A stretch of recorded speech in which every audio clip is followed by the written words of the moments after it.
The scream pierced through the marble foyer of the Morgan estate like a blade. Not just any scream, the desperate, heartbroken wail of a 6-year-old child. Richard Morgan froze with his hand on the front door, his blood turning to ice. 20 years of corporate boardroom battles had honed his instincts for trouble, and right now those instincts were screaming. "You stupid, clumsy little burden. Look what you've done to my Persian rug." The voice sliced through the air, harsh, unforgiving, dripping with contempt.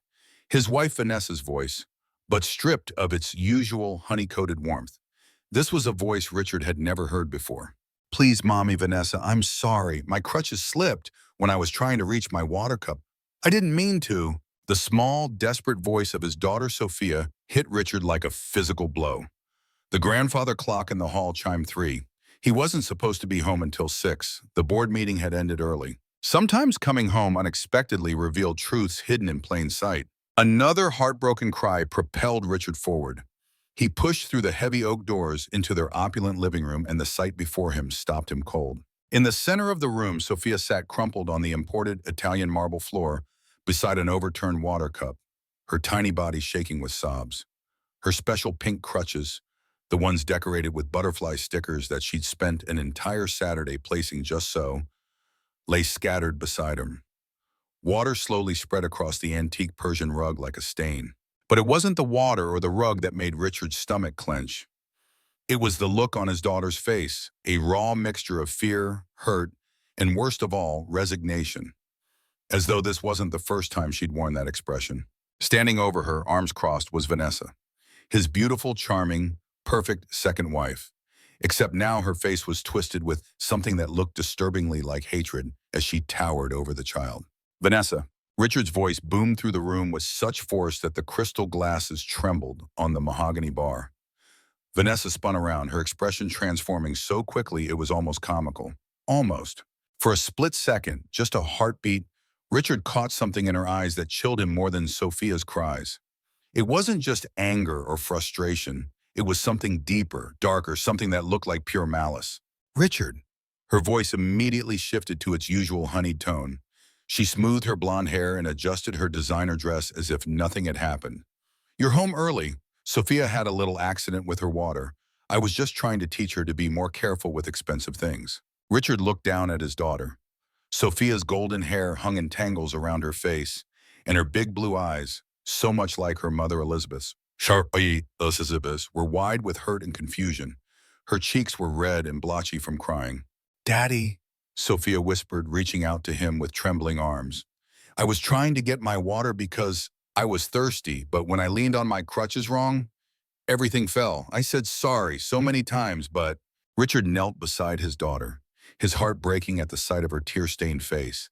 As he gently gathered her into his arms, he noticed something that made his blood boil. Sophia flinched slightly when he touched her arm, and he could see faded marks on her wrists. Not bruises, but red marks, like someone had grabbed her too tightly. "How long has this been going on?" Richard asked, his voice deadly quiet as he stood with Sophia in his arms. Vanessa's face went pale, but her voice remained steady. "I don't know what you're implying, Richard. Children with disabilities require firm guidance. Sophia needs to learn that the world won't accommodate her limitations forever." The way she said limitations made Richard's jaw clench. Sophia had been born with a rare condition affecting her leg muscles, requiring her to use crutches, but she was one of the brightest, most spirited children he'd ever known. Her mind was exceptional, already reading at a 4th-grade level and solving math problems that amazed her tutors. "Daddy," Sophia whispered against his shoulder, her voice so soft he almost didn't hear her. "I'm scared of making her mad again." Those 7 simple words changed everything. Richard looked at Vanessa with new eyes, seeing past the beautiful facade to something cold and calculated beneath. How many times had he come home to find Sophia unusually quiet or withdrawn? How many times had Vanessa explained Sophia's tears as tantrums or attention-seeking behavior? "Pack your bags, Vanessa," Richard said, his voice cutting through the tense silence like a blade. "You have 1 hour." Vanessa's mask slipped completely. "You can't be serious. Over this little drama queen's theatrics? Richard, she's manipulating you. Can't you see that? She spills things on purpose to get attention."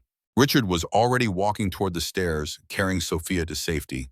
As he climbed, he heard Vanessa's voice rising behind him, no longer sweet but sharp with desperation. "You'll regret this, Richard Morgan. You have no idea what you're throwing away. That child will ruin your life just like her mother tried to." There was something in her tone that promised this wasn't over. Something that suggested Vanessa had secrets of her own. Secrets that might be more dangerous than Richard could imagine. As he reached the top of the stairs, Sophia looked up at him with those impossibly wise eyes. "Daddy, why does Mommy Vanessa say such mean things to me? Did I really break her because I need crutches?" Richard's heart shattered into a million pieces, but he knew this was just the beginning. Whatever Vanessa's reasons for her cruelty, whatever secrets she was hiding, he would uncover them all. No one would ever make his daughter feel worthless again. But as Vanessa's bitter laughter echoed from downstairs, Richard couldn't shake the feeling that getting rid of her wouldn't be as simple as packing her bags. Some storms, once unleashed, could destroy everything in their path. The memories of Elizabeth's final days played through Richard's mind as he sat on the edge of Sophia's bed that evening. The sterile hospital room, the machines beeping their mechanical countdown, the regrets that haunted him still. Richard Morgan had built Morgan Investment Partners from nothing into a billion-dollar empire. At 52, he had the corner office overlooking Boston Harbor, the vacation homes in Nantucket and Aspen, the private jet. Everything money could buy.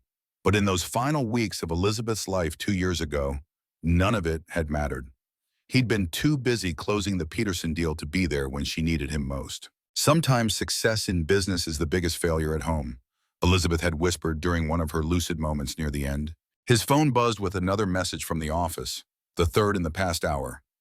Richard silenced it without looking.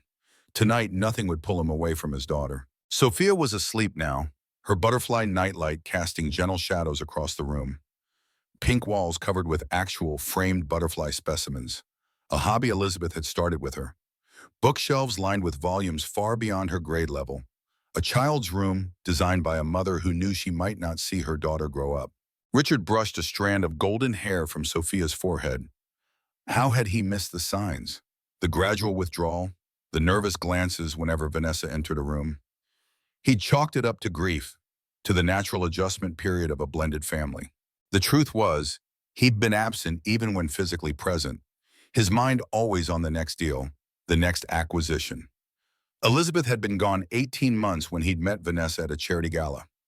Beautiful, charming, seemingly perfect with children, a godsend for a widowed CEO who barely knew how to connect with his own daughter. Downstairs, he heard the front door slam.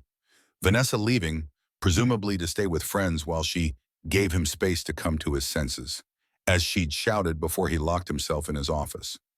Richard had no intention of coming to any senses that involved letting that woman back into their lives. His phone vibrated again. This time it wasn't the office but a text from an unknown number. "Checking up on your precious little princess? Some secrets are too dangerous to ignore, Richard. Your wife knew more than she let on. Check her safety deposit box if you want to know what you're really dealing with." The text was followed by an address and key number.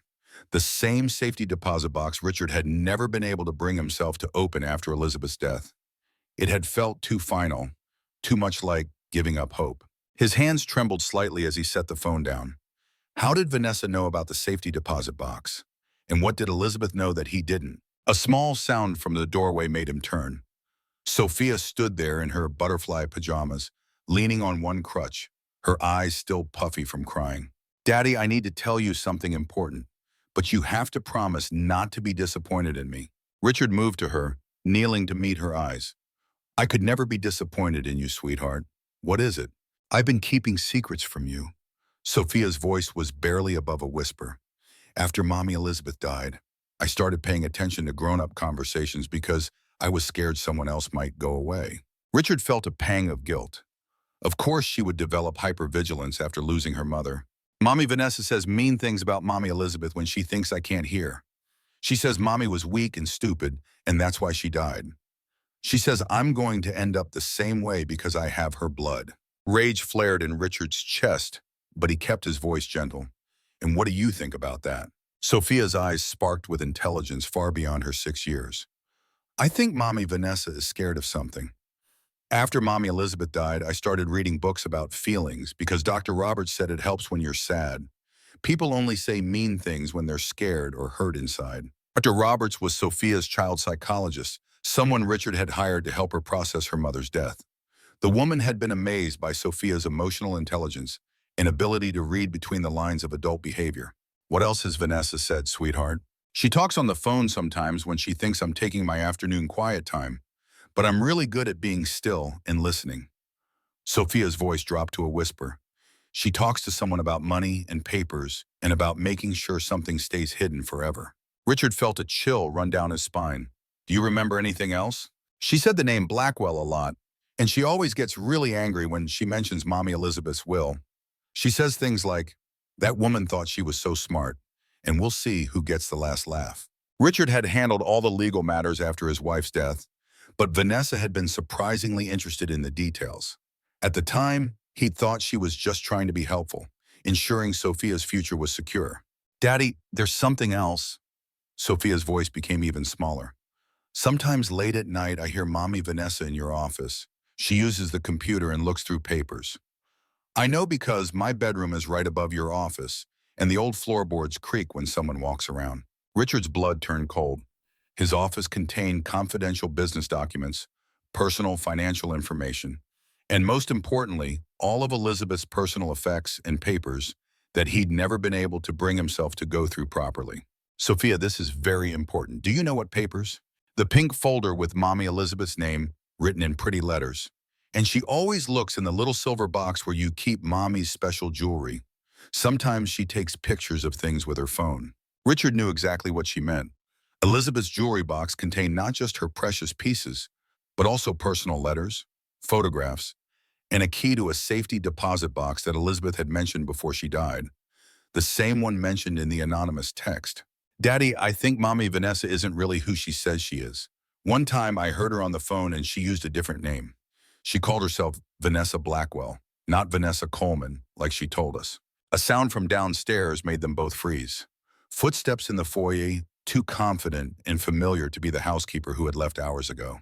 "Daddy," Sophia whispered, instinctively moving closer to him. Richard stood up, every protective instinct screaming.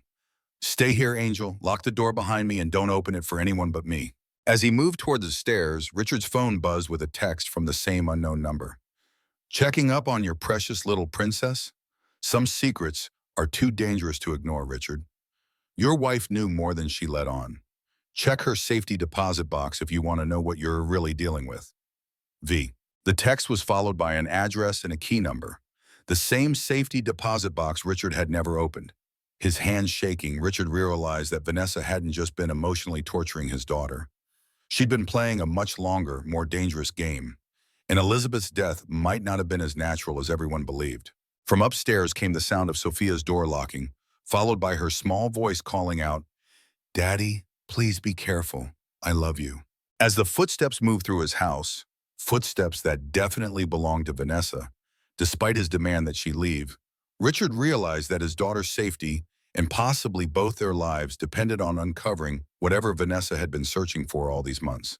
The truth about Elizabeth's death was buried somewhere in that safety deposit box, and someone was willing to do whatever it took to keep it buried. The next morning dawned gray and stormy, matching Richard's mood as he sat across from Detective Catherine Hayes in the downtown Boston police station. He'd called the police after finding clear signs that someone had returned to his house the night before. His office showed subtle signs of disturbance, and Elizabeth's jewelry box had been moved. "Mr. Morgan, I understand your concern about the emotional treatment of your daughter, but proving psychological abuse can be challenging," Detective Hayes said carefully. "What we need is concrete evidence of threatening behavior or financial misconduct." "Detective Hayes," Richard interrupted, sliding a folder across the metal table. "These are records from Sophia's pediatrician, her teachers, and her therapist. Over the past year, Dr. Roberts has documented significant behavioral changes in Sophia, increased anxiety, withdrawal, and what she calls hypervigilance, typical of children living in emotionally unsafe environments." Detective Hayes opened the folder, her eyebrows rising as she reviewed the documents. Dr. Roberts' notes mention that Sophia has developed adult-level observation skills and excessive compliance behaviors. That's concerning. There's more. "I have reason to believe Vanessa may have been involved in something concerning my first wife's death, and she's been systematically searching through Elizabeth's personal effects. He explained about the safety deposit box, Vanessa's mysterious phone calls that Sophia had overheard, and the threatening text message. Detective Hayes listened with growing interest. Mr. Morgan, your first wife died of cancer, correct? Are you suggesting there was foul play? Richard hesitated. Even saying it out loud felt surreal. I don't know yet, but Elizabeth's oncologist, Dr. Andrew Chen, called me yesterday with some disturbing information. Apparently, Vanessa visited Elizabeth several times during her final week, bringing her special herbal teas and supplements that she claimed would help with the pain. And the doctor said Elizabeth's condition deteriorated much more rapidly after those visits. Her symptoms changed in ways that weren't consistent with her cancer progression. Dr. Chen said he'd been wondering about it for 2 years, but didn't want to cause additional grief by raising concerns without evidence. Detective Hayes made notes in her file. We'd need substantial evidence to pursue that line of investigation. Do you have any concrete proof of misconduct? Richard shook his head, frustration building. Not yet, but I'm going to that safety deposit box today. Whatever Vanessa was looking for, whatever Elizabeth left behind, it might have the answers we need. Mr. Morgan, I should mention that we ran a preliminary check on Vanessa Coleman last night after your call. There are some discrepancies in her background that warrant further investigation. Richard leaned forward. What kind of discrepancies? The trust fund story doesn't check out completely. While there was a Vanessa Coleman from Connecticut, that woman died in a car accident 5 years ago. Your wife appears to have assumed her identity sometime after that. The words hit Richard like a physical blow. So who is she really? We're still investigating, but we believe her real name is Vanessa Blackwell. She was a licensed practical nurse who worked at several hospitals before her certification was revoked under suspicious circumstances. What circumstances? Detective Hayes consulted her notes. Multiple patient deaths during her shifts that couldn't be fully explained. No charges were ever filed due to lack of evidence, but the medical board felt there were enough concerns to revoke her license. Richard's mind raced. A nurse with access to medications, unexplained patient deaths, Elizabeth's rapid decline. It all started to form a horrifying picture. I need to get to that safety deposit box now. I'll come with you, Mr. Morgan. Given the potential seriousness of this situation, I think it's best if we document whatever we find properly. An hour later, Richard stood in the sterile vault of First National Bank, with Sophia by his side and Detective Hayes watching carefully. He'd brought Sophia partly for safety. He didn't trust leaving her anywhere Vanessa might find her, and partly because Sophia had insisted she had a right to know about her mother's secrets. Are you ready for this, Angel? Richard asked, holding Elizabeth's key. Sophia nodded solemnly, gripping her crutches tighter. Mommy wanted us to find this. I can feel it in my heart. The safety deposit box was larger than Richard had expected.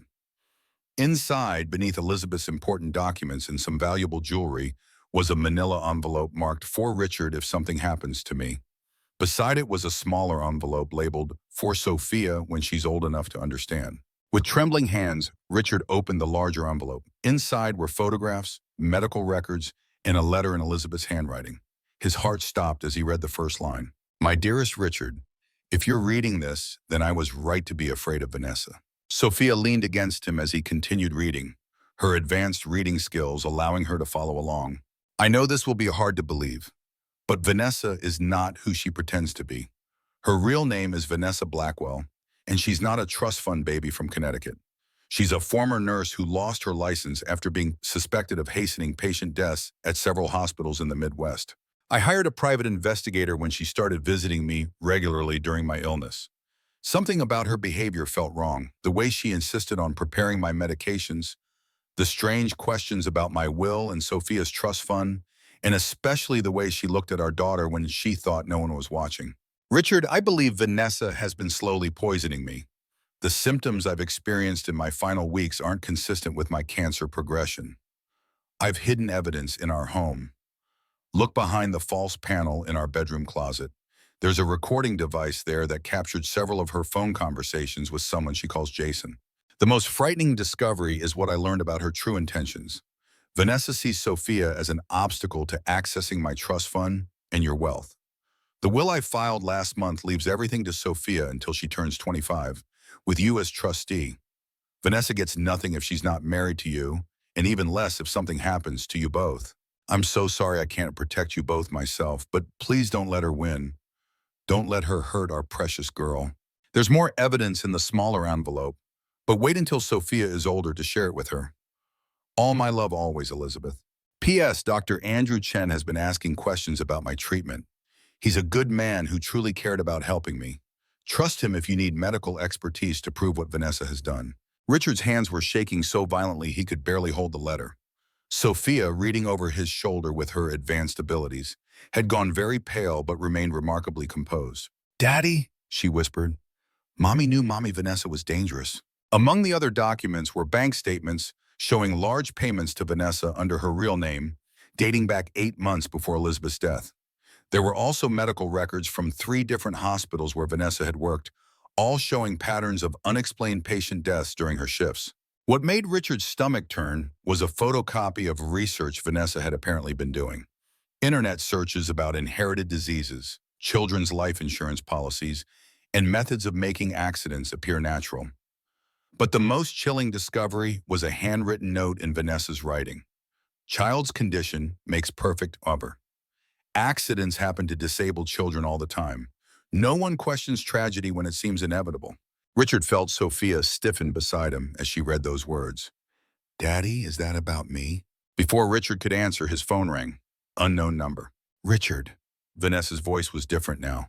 Cold, calculating, with no pretense of sweetness. "I assume you've been busy this morning playing detective." "Vanessa, where are you?" "Close enough to know you visited the bank. Did you enjoy reading Elizabeth's paranoid fantasies?" "You killed her." "It wasn't a question." Vanessa laughed, a sound devoid of any warmth. "Elizabeth was dying anyway, Richard. I just helped her along, saved everyone a lot of suffering. Very merciful, really. And you've been planning to hurt Sophia, too." "Sophia is a complication that needs to be resolved. Do you have any idea how much money that child represents?" "Your entire fortune, Richard. With the right circumstances, I could inherit everything." Richard felt Sophia press closer to him, her small body trembling, but her face determined. "You're sick, Vanessa. I'm practical. I've been planning this for 2 years, Richard. Ever since I learned about Elizabeth's trust fund from the hospital records. Do you really think our meeting was coincidence? Your wife's cancer was just an opportunity that fell into my lap.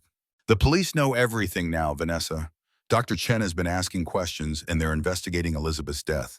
"Oh, Richard, you sweet, naive man. You think the police can protect you? I've covered my tracks very carefully. And besides, I have insurance you don't know about." Richard felt his chest tighten. "What are you talking about?" "While you were playing detective this morning, I was making some very interesting discoveries of my own. Did you know your home security system has been recording everything for months, including some very interesting conversations between you and certain business associates?" Richard quickly tried to think of what she might mean. His stomach dropped as he realized she was talking about the private conversations he'd had with his lawyers about some aggressive business tactics that, while legal, might look questionable out of context.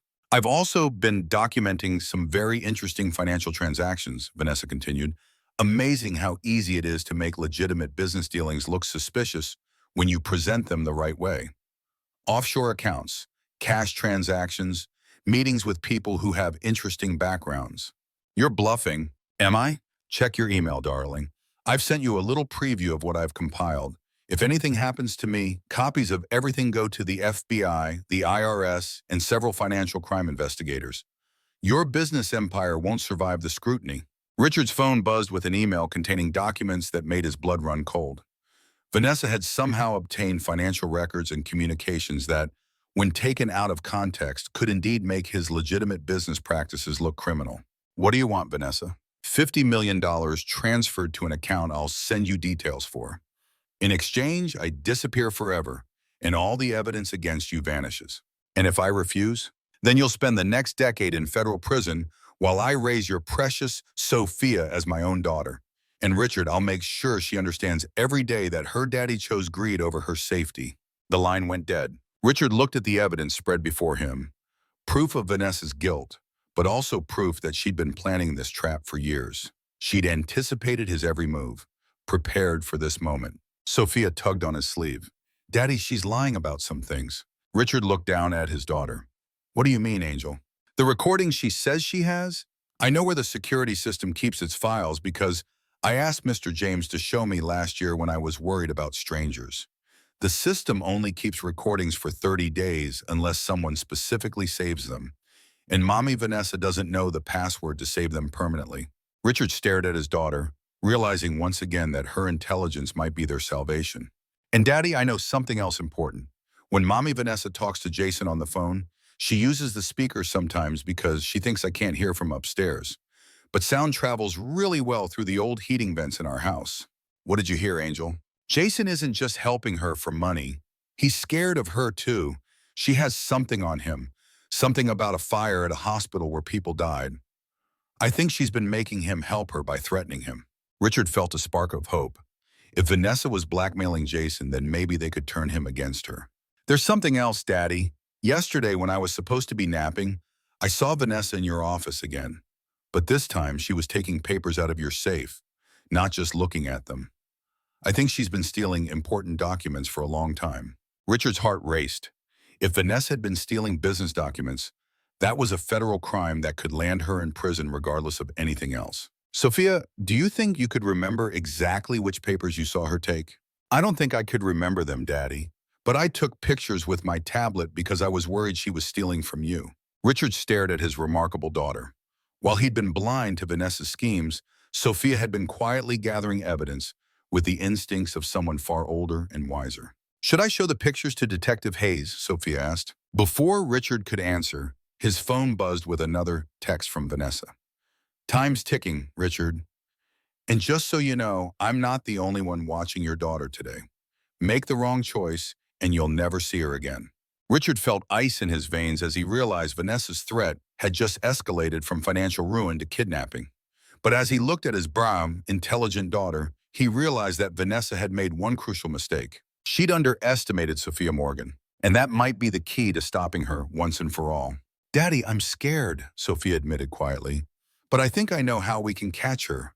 Want to hear my plan? Detective Hayes leaned forward, her expression softening as she watched the remarkable bond between father and daughter. Mr. Morgan, your daughter's observations and evidence could be crucial in building a case against Vanessa Blackwell. Let's hear what Sophia has to say. As Sophia began outlining her thoughts with the precision of someone 3 times her age, Richard felt a strange mixture of pride and fierce protectiveness wash over him.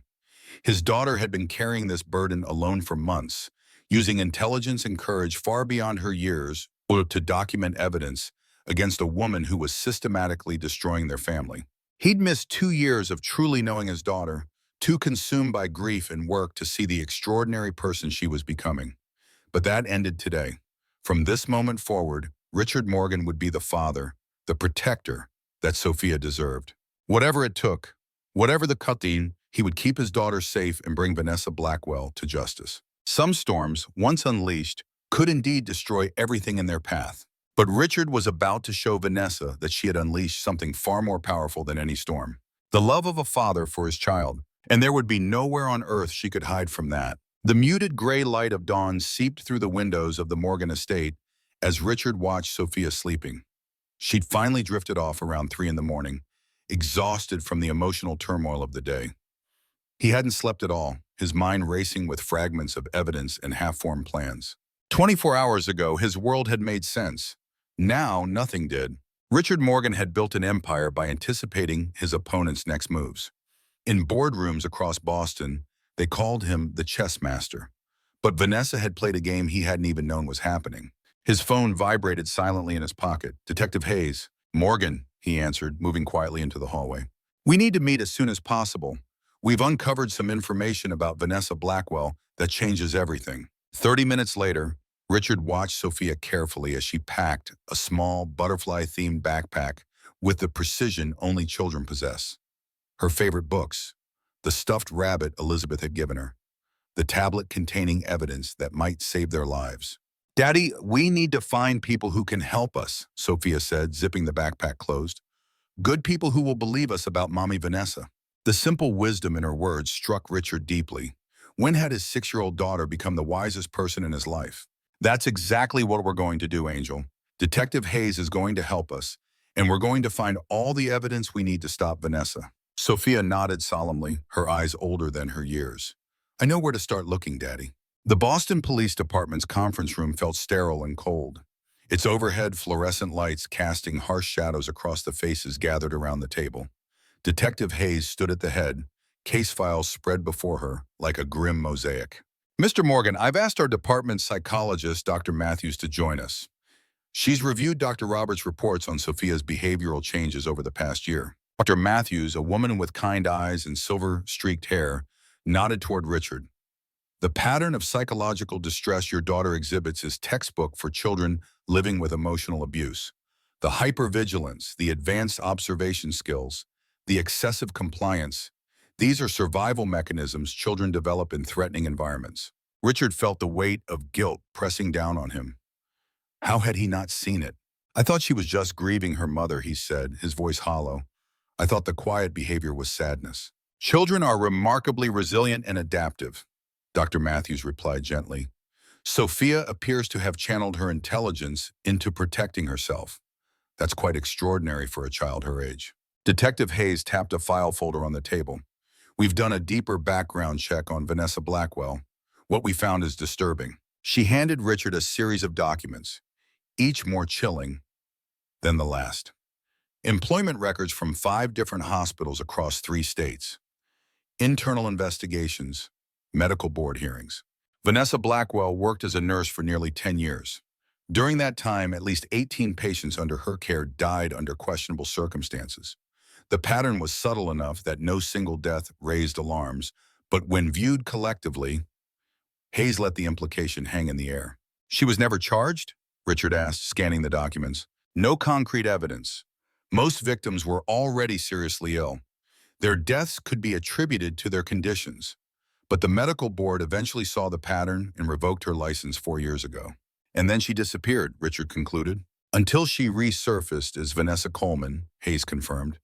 We believe she's done this before, Mr. Morgan. There are at least 2 other cases we've identified where wealthy individuals with terminal illnesses died after Vanessa entered their lives. In both cases, she positioned herself to benefit financially. Richard's mind flashed to Elizabeth's letter. I believe Vanessa has been slowly poisoning me. Where's Sophia now? Hayes asked. With the officers in the children's room. She insisted on bringing her tablet. Says it contains evidence. Hayes raised an eyebrow. Your daughter has evidence? Apparently, she's been documenting Vanessa's behavior for months, taking pictures, recording conversations. A glimmer of something like hope flickered across Hayes's face. That could be invaluable. Emotional abuse is notoriously difficult to prove. Physical evidence like that. She stood suddenly. I'd like to speak with Sophia. With your permission. Richard nodded. She's been waiting for someone to believe her. Just be gentle. She's been through enough. Of course. Hayes paused at the door. One more thing, Mr. Morgan. The safety deposit box you mentioned. We need to examine its contents as soon as possible. First National Bank's private vault room felt like a sanctuary of sorts. The thick walls and reinforced door promised security in a world that suddenly seemed filled with threats. Richard clutched the small golden key tightly as the bank manager led them to Elizabeth's safety deposit box. Sophia walked beside him, her crutches making a soft tapping sound against the marble floor. Detective Hayes followed a few steps behind, her presence both reassuring and a stark reminder of the gravity of their situation. Here we are, Mr. Morgan, box 1742, the bank manager said, inserting his master key alongside Richard's. The lock turned with a heavy, metallic click. The manager retreated, leaving them alone with the large metal box that might contain the answers they so desperately needed. Richard pulled the box from its slot and placed it on the nearby table. Sophia pressed close to his side, her small body tense with anticipation. Are you sure you want to see this, Angel? Richard asked, his hand hovering over the lid. Sophia nodded, her expression solemn. I need to know what Mommy left for us, Daddy. I'm not afraid. Richard lifted the lid. Inside, neatly organized, lay Elizabeth's most precious possessions. Her grandmother's pearls. The diamond earrings Richard had given her on their 10th anniversary. A small velvet box containing her wedding ring. Beneath the jewelry was a large manila envelope with "For Richard, urgent," written in Elizabeth's elegant handwriting. Beside it lay a smaller envelope marked "For Sophia, when she's ready." With trembling fingers, Richard opened the larger envelope. Inside was a collection of documents, photographs, and a handwritten letter sealed in a separate envelope. My darling Richard, the letter began. If you're reading this, then my worst fears about Vanessa have proven true. I pray I'm wrong, but my instincts tell me I'm not. And time is running out for me to protect you and our precious Sophia. Richard felt a chill run through him as he continued reading Elizabeth's words from beyond the grave. I first became suspicious of Vanessa when she appeared so suddenly in my hospital room. No one knows this, but she wasn't assigned to my floor. She sought me out after seeing my name on the patient registry. At first, her attention seemed kind, even comforting. But I noticed how her questions always circled back to our finances, to my will, to the arrangements I'd made for Sophia. I hired a private investigator, Thomas Reeves. His findings are enclosed. Vanessa's real name is Vanessa Blackwell. She lost her nursing license after too many patients died under her care. The pattern was clear to anyone looking closely enough. Wealthy patients with complex medical conditions, all dead within weeks of Vanessa entering their lives. Richard, I believe she's been poisoning me, accelerating my decline. The symptoms I've been experiencing, the neuropathy, the sudden kidney issues, the confusion, they're consistent with thallium poisoning, not my cancer's normal progression. Dr. Chen suspected something was wrong, but Dr. Wilson dismissed his concerns. Richard's eyes flicked to the medical records included with the letter. Elizabeth had documented everything. Her symptoms, the timeline of Vanessa's visits, the special tea Vanessa insisted would help with pain management. But what truly terrifies me isn't what she's doing to me. I know my time is limited regardless. What keeps me awake at night is her interest in Sophia, the way she watches our daughter when she thinks no one notices, the questions about Sophia's medical condition, about her inheritance. I've changed my will, Richard. Everything goes to Sophia, held in trust until she's 25. With you as the sole trustee, Vanessa gets nothing, no matter what happens. The new will is with Mr. Harrington at Coastal Law Group. There's a copy in our home safe as well. I've installed recording devices in our bedroom and my hospital room. The evidence is hidden in the false panel in our closet behind my winter clothes. The private investigator has copies as well. Trust Dr. Andrew Chen. He's been monitoring my blood work independently, looking for toxins. He's a good man, Richard. One of the few who believed my suspicions might be warranted. If anything happens to me, protect our daughter. Vanessa is more dangerous than you can imagine. She's patient, methodical, and utterly without conscience. Don't let her get close to Sophia. I love you both more than life itself. I'm so sorry I won't be there to watch our beautiful butterfly grow up. Please tell her every day how much her mother loved her. All my love, now and always, Elizabeth. Richard's hands trembled as he set the letter down. Beside him, Sophia remained silent, her young face tight with emotion. Your mother was trying to protect us, Richard said softly. Sophia nodded. She knew Mommy Vanessa was bad. She left us clues so we could be safe. Detective Hayes, who had been reading over Richard's shoulder, picked up the medical reports. This is compelling evidence, Mr. Morgan, especially combined with the documentation from the private investigator. Among the papers was a detailed dossier on Vanessa Blackwell, employment records, newspaper clippings about patient deaths, photographs of Vanessa with two other victims, Harold Winters, a retired investment banker who died of complications following a stroke, and Margaret Simmons, a wealthy widow who succumbed to heart failure after a minor surgical procedure. In both cases, Vanessa had positioned herself as a caregiver. In both cases, she had expected to inherit substantial sums. And in both cases, last-minute changes to the victims' wills had thwarted her plans. She's done this before, Richard whispered, the horror of it washing over him. And she'll do it again if we don't stop her, Hayes responded grimly. Sophia suddenly tugged at Richard's sleeve. Daddy, there's something else in the box. At the very bottom, it lay a small flash drive, labeled simply insurance. We need to see what's on this immediately, Hayes said. As they prepared to leave, Richard's phone rang. Unknown number. With a sense of dread, he answered and put it on speaker. Richard. Vanessa's voice was cold, calculating. I see you've been busy this morning. Finding Elizabeth's little time capsule, are we? How did you know where we are? Richard demanded. A soft laugh came through the speaker. Oh, Richard, did you really think I wouldn't have contingency plans? I've been watching you since the moment we met. It's over, Vanessa. We have the evidence. We know what you did to Elizabeth, to Harold Winters, to Margaret Simmons. A moment of silence followed, the only indication that he'd caught her off guard. Impressive detective work, she finally replied, her tone hardening. But it changes nothing. I still have the evidence against you, Richard.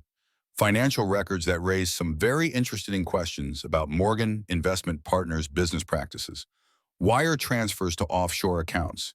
meetings with individuals of questionable reputation. You're bluffing? Check your email. I've sent you a preview of what the FBI will receive if anything happens to me. Richard's phone pinged with an incoming message. The attached documents made his blood run cold. Legitimate business transactions framed to look suspicious. Conversations taken out of context. On their own, each could be explained, but collectively, they painted a damning picture. What do you want? Richard asked, his voice tight. $50 million, transferred to an account I'll specify. Then I disappear, and all copies of these documents disappear with me. And if I refuse? Then you'll spend the next decade in federal prison while I raise your precious Sophia as my own daughter. I'll make sure she knows her daddy chose his reputation over her safety. You have 24 hours to decide. The line went dead. Detective Hayes looked at Richard, her expression grim. She's desperate. That's good. Desperate people make mistakes. But she's serious about those documents. They're real, even if the implications she's drawing are false. Daddy, Sophia interjected, her voice small but steady. She's lying about some things. Richard knelt beside his daughter. What do you mean, Angel? The security system at our house. It only keeps recordings for 30 days unless someone saves them with the special password. I know because Mr. James showed me when I was scared after Mommy died. Vanessa doesn't know the password. She can't have all the recordings she says she does. Richard stared at his daughter, a flicker of hope igniting in his chest. You're sure about this? Sophia nodded emphatically. And Daddy, I know something else. I heard Vanessa talking to someone named Jason on the phone. He's scared of her. She has something bad on him about a fire at a hospital. I think she makes him help her. Jason, Detective Hayes repeated, making a note. That could be Jason Richards. He was a maintenance worker at St. Elizabeth's Hospital when a suspicious fire killed 3 patients. The case was never solved, but there were questions about whether it was truly accidental. There's more, Sophia continued. I took pictures when Vanessa was in your office taking papers from your safe. I knew it was wrong because you told me never to touch your work papers. From her backpack, Sophia retrieved her tablet and pulled up a series of photographs. They were slightly blurry, taken hurriedly and from a distance, but clear enough to show Vanessa accessing Richard's home office safe and removing documents. Sophia, when did you take these? Hayes asked gently. Different days. I kept track in my special notebook. Mommy Elizabeth gave it to me before she died. She taught me a special code so no one else could read it. Richard felt a mixture of amazement and heartbreak. While he'd been blind to the danger in his own home, his 6-year-old daughter had been documenting evidence, protecting herself the only way she knew how. This is incredible, Sophia, Hayes said, scrolling through the photos. You've been very brave and very smart. Sophia's face brightened slightly at the praise. Can these help stop Mommy Vanessa from hurting other people? They absolutely can, Hayes confirmed. This is evidence of corporate espionage and theft. Combined with the evidence your mother collected about her past, we have the beginnings of a strong case. Richard's phone chimed with another text. The message sent ice through his veins. Time's running out, Richard. By the way, Sophia looks adorable in that butterfly backpack today. Blue suits her. She's watching us, Richard breathed, instinctively pulling Sophia closer. Right now.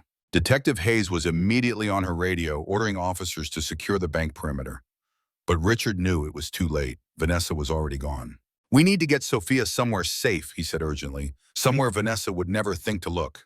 I have just the place, Hayes replied. Dr. Andrew Chen's modest apartment above his private medical practice was nothing like the luxurious spaces Richard typically frequented. But right now it felt like the safest place in Boston. Located in a nondescript building in Cambridge, it was the last place Vanessa would think to look for them.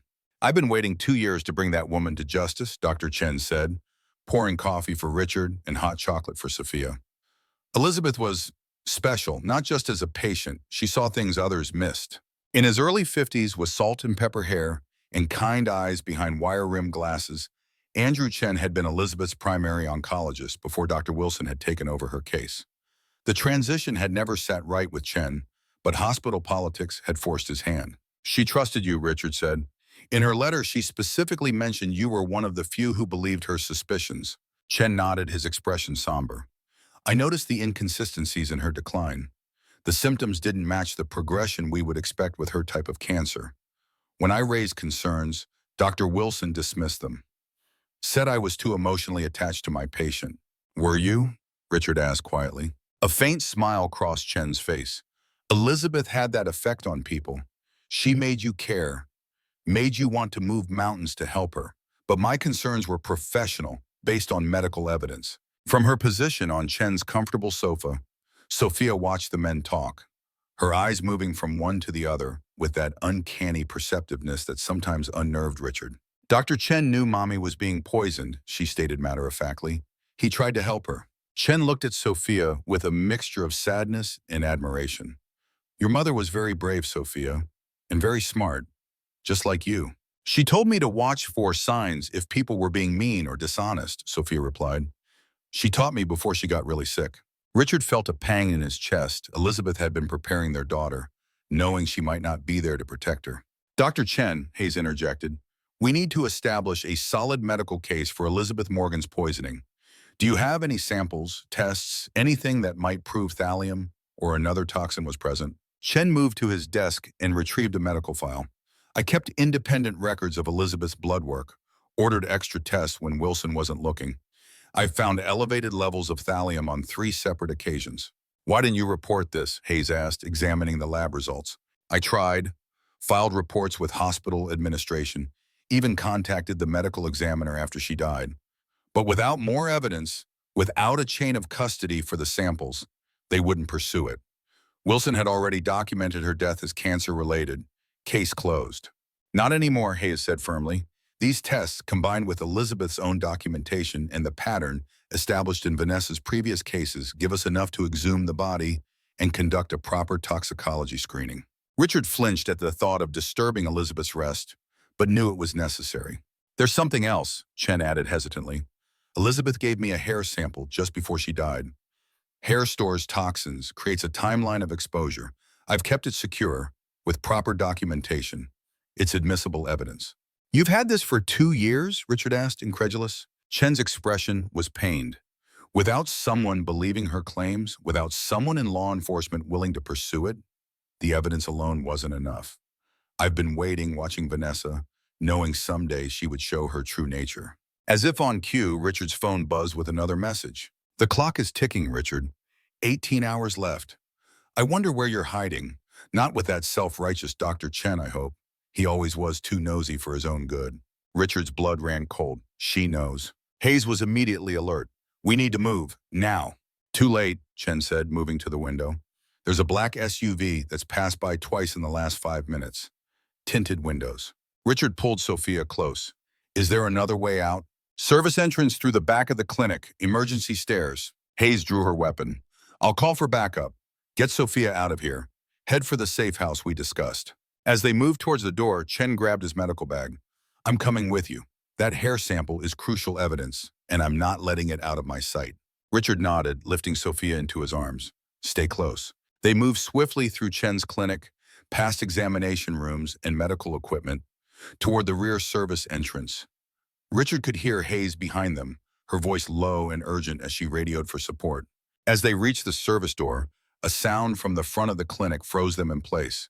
Glass breaking, the front door being forced open. Go, Hayes whispered urgently. Get to the car. I'll hold them off. Richard hesitated, unwilling to leave her alone. Daddy, Sophia whispered, her small voice steady despite the fear in her eyes. We need to go now. Detective Hayes knows what she's doing. The simple trust in her voice decided him.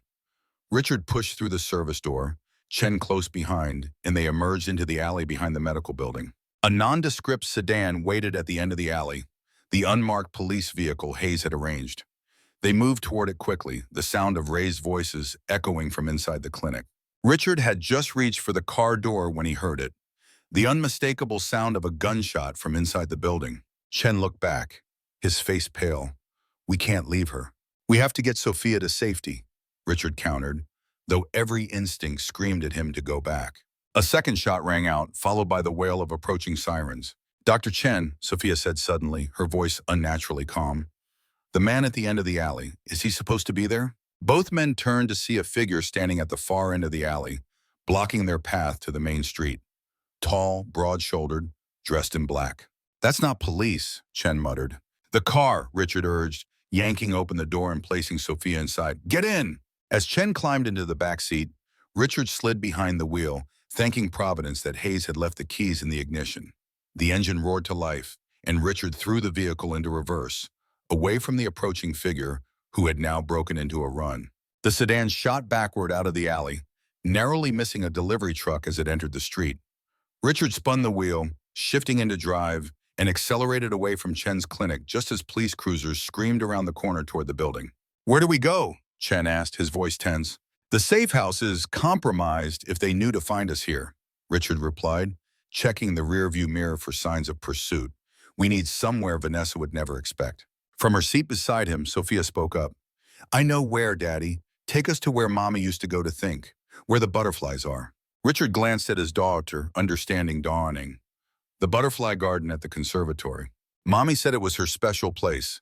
Vanessa would never know about it because Mommy never told her everything. As Richard navigated through Cambridge toward Boston's public garden, his phone rang. Hayes. "Hayes, are you all right? We heard shots." "I'm fine," she replied, her voice tight. Perp took a round in the shoulder. "It was Jason Richards, just like your daughter thought. He's talking already, desperate to make a deal."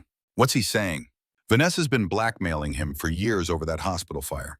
It wasn't an accident. She convinced him to set it to cover up a patient's death she was responsible for.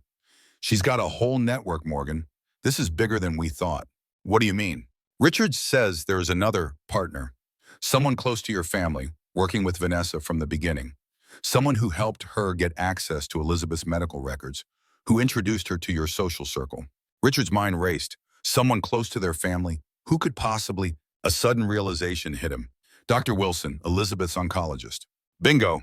We're picking him up now, but Richard, be careful. Richard says there's one more associate we haven't identified yet, someone whose job was to watch Sophia, to create opportunities for accidents if necessary." Richard felt his blood freeze. "Where do we go, Hayes? The safe house is compromised." "Go somewhere personal, somewhere only Elizabeth would know about. We'll secure Dr. Wilson and come to you as soon as we can." The line went dead as Richard pulled into a parking space 2 blocks from the public garden.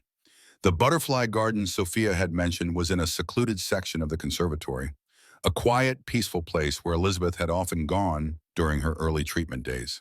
"Stay close," Richard instructed, helping Sophia from the car. Her crutches made a soft tapping sound on the pavement as they moved toward the garden entrance, Chen following close behind with his medical bag. The conservatory was nearly empty this early on a weekday. A few elderly visitors strolled among the plants, and a school group was gathering by the main entrance, but the butterfly garden itself was deserted. Warm, humid air enveloped them as they entered the tropical enclosure. Vibrant butterflies fluttered between exotic plants, their wings catching the light filtering through the glass ceiling. It was beautiful, peaceful, exactly the sanctuary they needed. "Mommy loved this place," Sophia said softly, watching a blue morpho butterfly land on a nearby plant. She said butterflies reminded her that beautiful things can come from dark places. Richard squeezed his daughter's shoulder gently. "Your mother was very wise." They found a bench in a secluded corner, partially hidden by large tropical plants.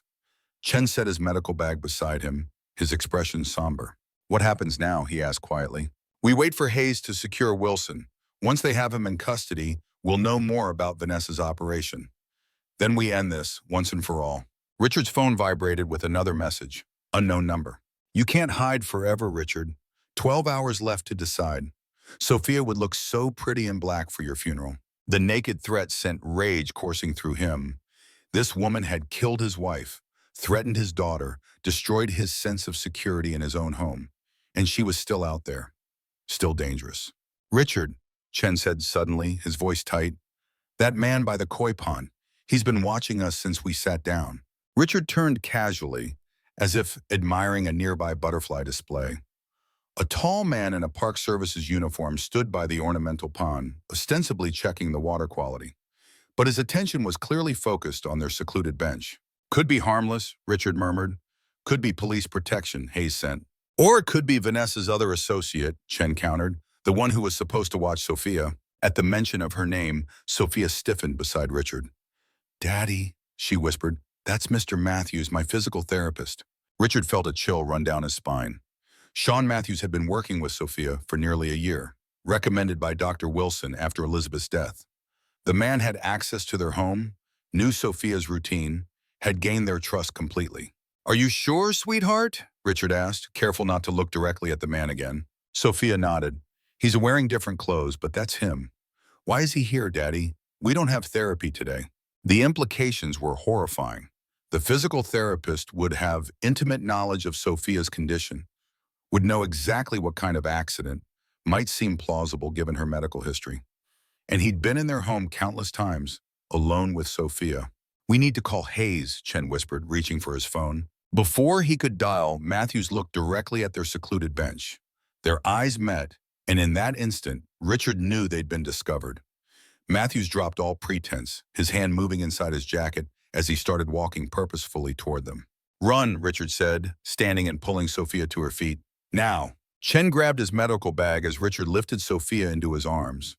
They moved quickly through a service door marked staff only, emerging into a maintenance corridor that ran behind the conservatory displays. Which way? Chen asked urgently. Follow the exit signs, Richard replied, hearing the service door bang open behind them. Matthews was in pursuit. They ran through the narrow corridor, past startled staff members in storage rooms. An emergency exit loomed ahead, its red sign a beacon of hope. Chen hit the push bar, and they burst into the bright daylight of the public garden. Richard didn't slow down. With Sophia clinging tightly to his neck, he ran across the manicured lawn toward the crowd gathered around the swan boats. Chen kept pace beside him, his medical bag clutched tightly. A quick glance back confirmed their fears. Matthews had followed them out of the emergency exit and was scanning the garden, his expression coldly determined. The crowd, Richard gasped. We need to lose him in the crowd. They pushed into the throng of tourists waiting for the swan boats, weaving through families and tour groups. Richard's heart hammered in his chest, partly from exertion, but mostly from fear. This wasn't a world he understood. Corporate takeovers and investment strategies, yes, but being hunted through a public park? This was nightmare territory. Daddy? Sophia whispered against his ear. My plan. What plan, sweetheart? I have a plan to catch Mommy, Vanessa. I think it's time. Richard slowed, ducking behind a large tour group to catch his breath. Tell me. Sophia's eyes were clear and determined, showing none of the fear he felt. We need to make Mommy Vanessa think she's winning. Then she'll tell the truth. What do you mean? People who think they're smarter than everyone else always want to show off. If you pretend to give her what she wants, she'll brag about everything she did. Dr. Roberts taught me that bad people always want credit for how clever they are. Richard stared at his daughter in amazement. Her child psychologist's lessons, combined with her natural intelligence and Elizabeth's teachings, had given her insights that even seasoned investigators might miss. She's right, Chen said quietly. Narcissistic personalities crave acknowledgement of their perceived superiority. If Vanessa thinks she's won, she might reveal everything, including accomplices we don't yet know about. Richard's phone rang. Hayes. We got Wilson in custody, she said without preamble. He's talking. Gave up Vanessa's location. She's at the Four Seasons downtown. And Morgan, he confirmed Matthews is the third associate. He's been deliberately sabotaging Sophia's physical therapy, making her condition worse instead of better. White-hot rage surged through Richard. Matthews is here, Hayes. He found us at the butterfly garden. We're in the public garden near the swan boats, trying to lose him in the crowd. Officers are on their way, 2 minutes out. But Morgan, Wilson says Vanessa's planning to run tonight. She knows we're closing in. Then we need to end this now, Richard said firmly. Detective, I have a plan, Sophia's plan, actually. As Richard outlined Sophia's strategy, he scanned the crowd. Matthews was still searching for them, moving methodically through the groups of tourists. It's dangerous, Hayes warned, but it could work. We need Vanessa's confession on record. Set it up. The children's hospital cafeteria, where Elizabeth spent so much time during treatment. Tell Vanessa I'm ready to pay. That I'll bring proof of the wire transfer at 7 tonight. And Sophia? Richard looked down at his daughter, seeing the determination in her young face. She comes with me. Morgan, that's too risky. It's the only way Vanessa will believe I'm surrendering. She expects me to be desperate, to bring Sophia because I have nowhere else to hide her. It has to be convincing. We'll wire you both. Have officers positioned throughout the hospital. One wrong move from her, and we take her down. Just make sure you get Matthews too. He's still hunting us. As if summoned by his words, Richard spotted Matthews moving toward their location, his gaze scanning each group methodically. We need to move, Richard whispered to Chen. He's getting closer. The service road behind the boathouse, Chen suggested. My car is parked just beyond it. They slipped away from the tour group, moving quickly toward the boathouse. Richard carried Sophia effortlessly, adrenaline giving him strength he didn't know he possessed. Chen followed, constantly checking behind them.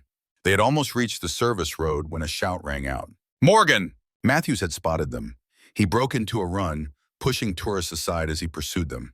"Go," Richard urged Chen. "Get the car." Chen sprinted ahead as Richard quickened his pace, Sophia clinging tightly to him. The service road was just ahead, a chain preventing vehicle access but easily stepped over. Richard had just crossed the chain when he heard the sound of sirens approaching. Police cruisers screamed into the garden, officers pouring out with weapons drawn. "Police, freeze!" an officer shouted. Richard glanced back to see Matthews caught between them and the officers. For a moment it seemed he might surrender. Then he turned and ran, darting into a dense section of the garden. Two officers pursued him, while others approached Richard. "Mr. Morgan? Detective Hayes sent us. Are you and your daughter all right?" Richard nodded, still holding Sophia tightly. "Yes, but Matthews got away." "We'll find him," the officer assured him. "Right now, we need to get you to a secure location to prepare for tonight." Chen pulled up in his sedan, rolling down the window. "Everything okay?" "Police escort," Richard explained, moving toward the car. "We're setting the trap for tonight." As they drove away from the public garden under police escort, Richard held Sophia close, his mind racing with preparations for the confrontation to come. In just a few hours, they would face Vanessa Blackwell one last time. And this time, they would end her reign of terror for good. "Daddy," Sophia whispered, her small voice steady despite everything they'd been through. "We're going to win, aren't we?" Richard looked down at his remarkable daughter, so brave, so wise beyond her years, and felt a surge of determination unlike anything he'd ever known. "Yes, Angel, we're going to win, for your mother, for us, for everyone Vanessa has ever hurt." Sophia nodded solemnly, her blue eyes, so like Elizabeth's, shining with quiet confidence. "Mommy's watching over us. I can feel it." As they drove through the streets of Boston toward the secure location where they would prepare for the evening's confrontation, Richard found himself believing it too. Elizabeth's presence seemed to surround them, guiding them, protecting them. The final battle was approaching, and they would not face it alone. The Protector. Part 3, Resolution and Ending. The Children's Hospital stood like a sentinel against the darkening Boston skyline, its windows glowing with warm light as evening descended. For many, it was a place of hope and healing. For Richard Morgan, it was where he'd spent the most painful weeks of his life, watching Elizabeth fade away.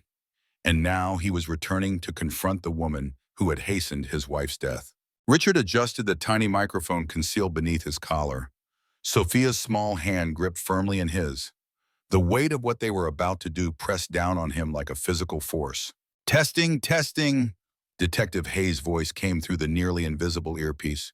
"We're receiving you clearly, Morgan. Remember, we have officers positioned throughout the cafeteria and adjacent corridors. You're never alone in there." "Understood," Richard murmured, his eyes scanning the hospital entrance. "Any sign of Matthews?"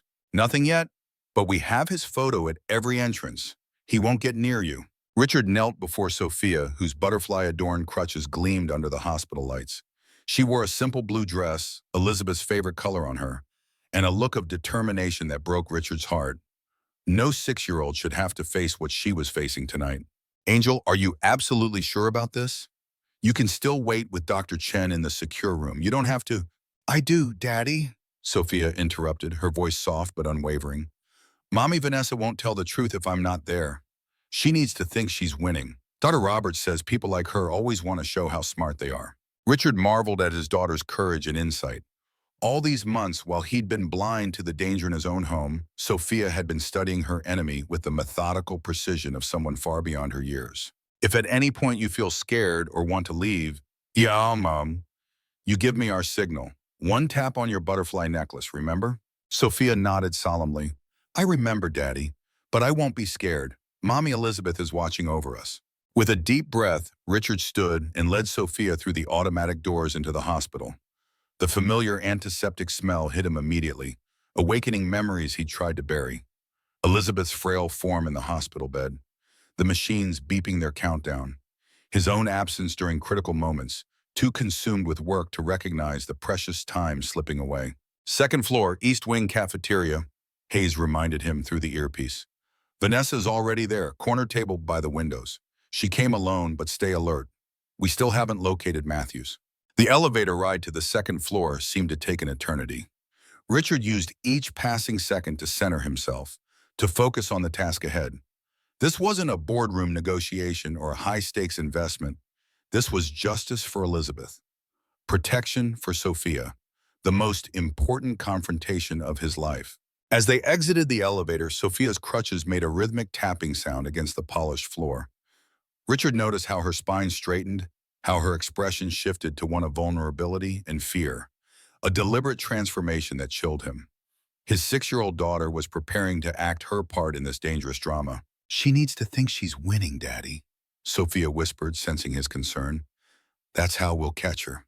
The cafeteria doors loomed ahead, and through the glass panels, Richard could see her.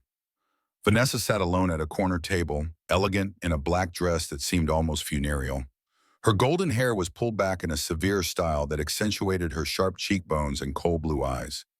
She looked nothing like the warm, caring woman he'd believed her to be for nearly 2 years. "Remember," Hayes's voice came through the earpiece. "We need a confession. Get her talking about Elizabeth, about her plans for Sophia. The more detail, the better." Richard gave a nearly imperceptible nod, then pushed through the cafeteria doors. The moment Vanessa spotted them, her expression shifted. Surprise at seeing Sophia, quickly masked by a calculated smile that never reached her eyes. "Richard, darling," she called, her voice carrying across the half-empty cafeteria. "And Sophia, how unexpected." Richard guided Sophia toward the table, noting the positions of the undercover officers scattered throughout the room. A nurse reading a medical journal by the coffee station, an orderly wiping down tables near the entrance, a couple in civilian clothes sharing a late dinner just 2 tables away. "Vanessa," Richard acknowledged coldly as they reached the table, "you said we needed to talk." "I did," Vanessa agreed, her gaze lingering on Sophia, "though I didn't expect you to bring your daughter to a business discussion." "Where else would she be?" Richard asked, helping Sophia into a chair. "You've made it clear nowhere is safe." Vanessa's lips curved in a small, satisfied smile. "You're learning, Richard. That's good. Have you made your decision about my offer?" Richard placed his briefcase on the table between them. $50 million, wire transfer details, everything you asked for. "How convenient," Vanessa murmured, reaching for the briefcase. Richard's hand remained firmly on top of it. "Not so fast. I want answers first." "Answers?" Vanessa arched a perfect eyebrow. "This isn't a negotiation, Richard. It's an ultimatum. Call it professional curiosity. Before I transfer $50 million to you, I want to know how you did it, how you fooled all of us, how long you've been planning this." For a moment, Vanessa seemed to consider refusing. Then a flicker of something, pride perhaps, crossed her face. Richard recognized it immediately, the ego that Detective Hayes had warned him about. The need to be acknowledged as the most intelligent person in the room. "Fair enough," Vanessa conceded, settling back in her chair. "What would you like to know first? How I selected your family? How I eliminated your wife? Or perhaps how I plan to deal with your charming daughter here?" Beside him, Richard felt Sophia tense almost imperceptibly. "Start at the beginning," Richard said, his voice steady despite the rage building inside him. "How did you choose us?" Vanessa's eyes gleamed with something like pleasure, clearly enjoying the opportunity to showcase her intellect. "It's always about research, Richard. Finding the right combination of wealth, vulnerability, and opportunity. Your family had it all: substantial assets, a terminally ill spouse, a child with medical complications, and a distracted workaholic husband." She reached for her water glass, taking a deliberate sip before continuing. "I first spotted Elizabeth's name on the oncology ward roster. Terminal diagnoses are always promising. But when I saw your name linked to hers, CEO Richard Morgan, worth what, 300 million? I knew I'd found something special." "So you deliberately sought out my wife," Richard stated flatly. "Of course, though I must say gaining her trust was almost too easy. She was so desperate for connection, for someone who understood what she was going through. All those hours when you were absent, closing deals, building your precious empire. I was there, being the friend she needed." Richard's grip on the briefcase tightened, his knuckles whitening. "And then you started poisoning her." Vanessa's expression remained unnervingly calm. "Elizabeth was already dying, Richard. I simply accelerated the inevitable. Thallium in her tea, carefully measured doses, enough to exacerbate her symptoms without raising immediate suspicion. Although that nosy Dr. Chen nearly complicated things." You couldn't have managed all this alone, Richard pressed, following Hayes's direction to uncover the full conspiracy. Clever boy, Vanessa mocked. No, I had help. Dr. Wilson was particularly useful, so eager to advance his career, so easily compromised by his gambling debts. He made sure Chen's concerns were dismissed, altered medication dosages when necessary. And Jason Richards? A dismissive wave of her hand. A useful idiot. I caught him setting that hospital fire years ago, an attempt to cover up his own negligence that killed a patient. He's been my reluctant errand boy ever since, though clearly not reliable enough, given his current predicament. Richard leaned forward slightly.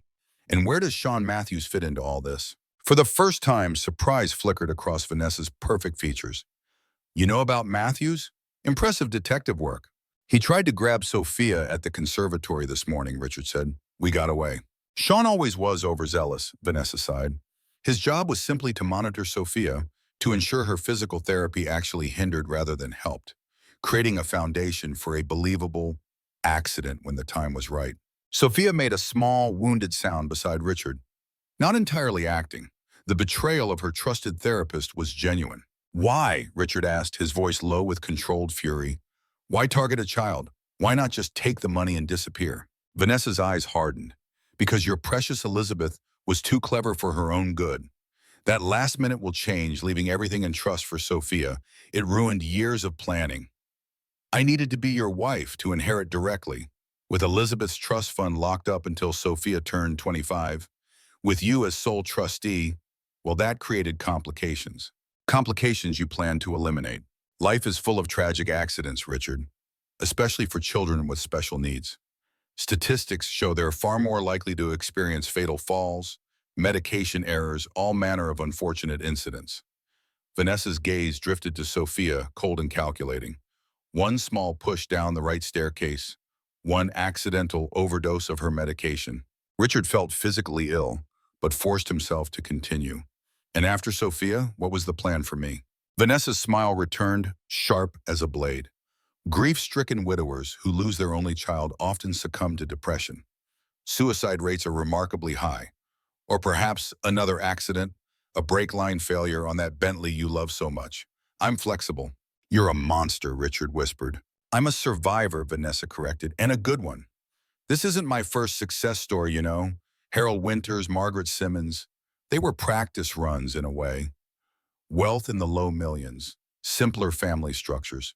Your family was the big prize. You won't get away with it, Sophia said suddenly, her small voice steady despite its softness. My mommy knew what you were doing. She left evidence. Vanessa's attention shifted fully to Sophia, her expression a mixture of amusement and contempt. Did she now? Your mother was certainly more observant than I initially gave her credit for. That private investigator was an unexpected complication. But evidence? If Elizabeth had actual evidence, I wouldn't be sitting here negotiating. I'd be in prison. She recorded you, Sophia continued. She had devices hidden in places you didn't know about. I found one in my teddy bear after she died. I've been keeping it safe. For the first time, uncertainty crossed Vanessa's face. You're bluffing, a child's fantasy. Sophia reached into her small purse and withdrew a USB drive, identical to the one they'd found in Elizabeth's safety deposit box. It wasn't the real evidence. That was safely with the police, but Vanessa didn't know that. Mommy gave me this before she died. She said if anything happened to her, I should keep it hidden until the right time. Vanessa's composure cracked slightly. She reached for the USB drive, but Richard intercepted her hand. That's not part of our deal, he said firmly. The money for your silence. That was the arrangement. Circumstances have changed, Vanessa snapped, her voice losing its honeyed quality. That drive. Now. First tell me why, Richard demanded. Why go through all this elaborate scheme? Why not just pursue your nursing career legitimately? A harsh laugh escaped Vanessa. Nursing? $70,000 a year to clean up other people's bodily fluids? To be treated like a servant by doctors with God complexes? I was meant for more than that, Richard. I deserve wealth, power, the life that women like Elizabeth are handed simply because they had the good fortune to be born beautiful and marry well. So it was jealousy, Richard said softly. You hated Elizabeth because of what she had. Hate is such a small word for what I felt, Vanessa replied, her mask slipping further. Elizabeth Morgan, the golden girl, Perfect husband, perfect child, perfect life. Even her cancer couldn't dim her precious glow. Do you know what she said to me once? That despite everything, she felt blessed, while dying painfully of cancer. The raw bitterness in Vanessa's voice was startling. For a moment, Richard glimpsed the wounded, envious creature beneath the beautiful facade, the true Vanessa Blackwell. Elizabeth had everything handed to her, Vanessa continued, her voice tight with resentment. While women like me fight for every scrap. Did you know I actually knew your wife years ago? We attended the same undergraduate program. She didn't remember me, of course. Why would she? Elizabeth was the golden scholarship student everyone adored, while I worked 2 jobs just to afford textbooks. This was new information, something Elizabeth had never mentioned, perhaps because she truly hadn't remembered Vanessa from those days. So this was revenge, a decades-old grudge? This was justice, Vanessa corrected sharply, taking what should have been mine all along, and I would have succeeded if not for your meddling child and her inexplicable bond with that teddy bear. Her gaze turned to Sophia, cold and calculating. I should have been more thorough in searching your room, little girl.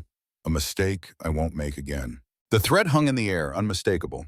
You won't get near my daughter ever again, Richard stated, his voice like steel. Vanessa leaned forward, all pretense of civility abandoned. Won't I? You seem to forget our arrangement, Richard. $50 million buys my disappearance. Otherwise, those financial documents go directly to the FBI. How long do you think Morgan Investment Partners would survive that kind of scrutiny? How well would you protect Sophia from a federal prison cell? Richard opened the briefcase, revealing the wire transfer documents. Everything you asked for. The money will be in your account within an hour of my authorization. Vanessa's smile returned, triumphant now. I knew you'd make the rational choice. Now the USB drive as well. Daddy, Sophia whispered, clutching the drive. You promised Mommy we would protect her evidence. I know, sweetheart, Richard replied gently. But sometimes we have to make difficult choices to keep everyone safe. He held out his hand, and with visible reluctance, Sophia placed the USB drive in his palm. Richard then extended it toward Vanessa. Take it and go. Oh, never contact us again. Vanessa reached for the drive, her fingers closing around it with evident satisfaction. Pleasure doing business with you, Richard. Don't worry about Sophia. She'll barely remember any of this in a few years. Children are remarkably adaptable. As Vanessa stood to leave, Sophia's voice stopped her. You forgot something important, Mommy, Vanessa. Vanessa paused, looking down at the child with irritation. And what's that? Sophia's blue eyes, so like Elizabeth's, were clear and unflinching. I didn't just record you now. I've been recording you for months, every mean thing you said when Daddy wasn't home. Every phone call with Dr. Wilson and Mr. Matthews, everything. For a moment, confusion crossed Vanessa's face. Then understanding dawned as she noticed the butterfly necklace around Sophia's neck. The same butterfly necklace she'd worn nearly every day since Elizabeth's death. That's not possible, Vanessa whispered. Mommy Elizabeth was very smart, Sophia replied simply. She knew someone needed to protect me when she was gone. She made sure I could protect myself. Richard stood slowly, his expression hardening. It's over, Vanessa. The police have everything, Elizabeth's evidence, Sophia's recordings, Dr. Chen's medical samples, confessions from Jason Richards and Dr. Wilson. You've lost. Vanessa's face contorted with rage. You're bluffing. This is a setup. Boston Police Department, came Detective Hayes' voice as she approached from a nearby table, badge extended. Vanessa Blackwell, you're under arrest for the murder of Elizabeth Morgan, conspiracy to commit murder, extortion, and criminal threatening of a minor. Vanessa's eyes darted wildly around the cafeteria as other patrons suddenly produced badges and weapons. The exits were blocked by uniformed officers. There was nowhere to run. With a shriek of rage, Vanessa lunged, not at Hayes but at Sophia. You little brat! You think you've won? I'll make sure you never... Richard moved with a speed he didn't know he possessed, placing himself between Vanessa and his daughter. Hayes and another officer tackled Vanessa before she could reach them, forcing her to the ground as she fought and screamed. Get them out of here, Hayes ordered a nearby officer, who quickly moved to escort Richard and Sophia from the cafeteria. As they were led away, Richard heard Vanessa's voice, high and frantic. This isn't over. Do you hear me? Matthews is still out there. He knows what to do if I'm arrested. The threat sent ice through Richard's veins. Matthews was indeed still unaccounted for, the one loose end in this nightmare. As if reading his thoughts, Hayes called after them. "We're sweeping the hospital now. Stay with Officer Miller until we secure the building." The officer led them to a small waiting room near the emergency stairs, closing the door firmly behind them. "Wait here, please.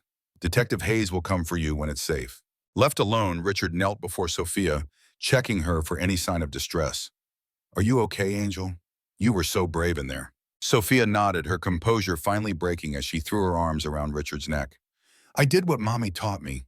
I watched and listened and remembered. Just like she said." "You were perfect," Richard assured her, holding her tightly. "Better than perfect. You helped catch a very dangerous woman."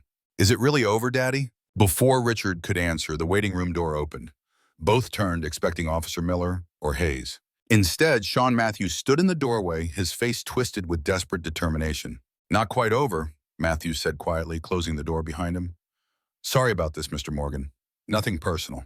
Richard pushed Sophia behind him, backing toward the far wall. "How did you get past the officers?" Matthews shrugged. "Service corridors. I worked here for 6 months before becoming Sophia's therapist. I know this hospital better than most of the staff." "The police are everywhere," Richard warned. "You'll never get out of here." "Probably not," Matthews acknowledged with eerie calm. "But I have my orders. If Vanessa was ever caught, my job was to ensure certain loose ends were tied up. Permanently." His hand emerged from his pocket holding a syringe. A simple insulin overdose. Quick. Relatively painless.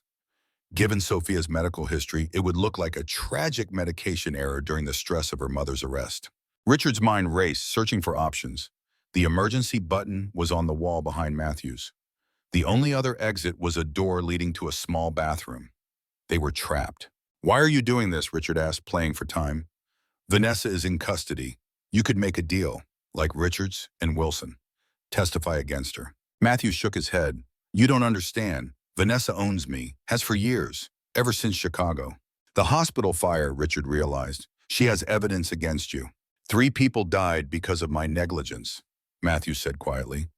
"I'd face manslaughter charges, minimum. More likely second-degree murder. I can't do prison time, Mr. Morgan." "So you'll add another murder to your conscience?" Richard challenged. "A child's murder?" Matthews' expression flickered with something like regret. "Like I said, nothing personal." He took a step forward, and Richard braced himself, prepared to fight to his last breath to protect Sophia. Suddenly, the bathroom door burst open. Dr. Andrew Chen emerged, wielding a fire extinguisher with grim determination. Before Matthews could react, Chen swung the heavy canister, catching Matthews squarely in the side of the head. The therapist crumpled to the floor, the syringe skittering across the tiles. Chen stood over Matthews' unconscious form, breathing heavily. "I thought it best to follow you," he explained to Richard's stunned expression. "I've learned not to take chances where Vanessa Blackwell is concerned." The waiting room door flew open as Hayes and 2 officers rushed in, weapons drawn. "We heard a commotion," Hayes began, then stopped short at the scene before her. "What happened?" "Dr. Chen saved our lives," Richard said simply, still holding Sophia protectively. "Matthews was going to kill Sophia, make it look like a medication error." Hayes holstered her weapon, directing the officers to secure Matthews. "The hospital is clear now. Vanessa is in custody, along with a complete recording of her confession. It's truly over." As Matthews was handcuffed and carried away, Richard finally felt the adrenaline drain from his system, leaving him shaky and exhausted. Sophia remained pressed against him, her small body trembling slightly. "Let's get you both out of here," Hayes suggested gently. "You've been through enough for one day." 6 months later, a crisp autumn morning found Richard standing on a makeshift stage in the expansive backyard of the Morgan estate. Before him, rows of chairs filled with journalists, community leaders, and families created a sea of expectant faces. A banner stretched across the stage, the Elizabeth Morgan Foundation, opening day. What had begun as Sophia's simple wish had blossomed into something extraordinary. The east wing of their home had been transformed into a sanctuary for children escaping abuse and trauma, a place of healing filled with soft colors, comfortable furniture, and an abundance of butterfly motifs. Professional counselors, child psychologists, and social workers had been hired. Already 3 children had found temporary refuge within its walls, while their cases moved through the system. "It is my honor," Richard said into the microphone, "to introduce the inspiration behind everything you see today. My daughter, Sophia Morgan." Sophia walked carefully onto the stage, her butterfly-adorned crutches gleaming in the morning sunlight. At 6.5, she carried herself with the poise of someone much older, her golden hair captured in a French braid adorned with a butterfly clip. The blue dress she wore matched her eyes, Elizabeth's eyes. "Thank you all for coming," Sophia began, her voice clear and confident despite the crowd. "When I was scared and sad, my mom Elizabeth taught me that butterflies have to go through dark, scary places before they can fly. This foundation is for kids who are in their dark place right now. We want to help them find their wings." A ripple of emotion moved through the audience. Several journalists dabbed at their eyes, professionalism momentarily forgotten. "My mommy also taught me that families aren't just about being born to someone. They're about who chooses to love you," Sophia continued. "That's why all the children who come here will find people who choose to help them every single day." Richard felt his throat tighten with pride. Beside him, Dr. Andrew Chen watched Sophia with unmistakable affection.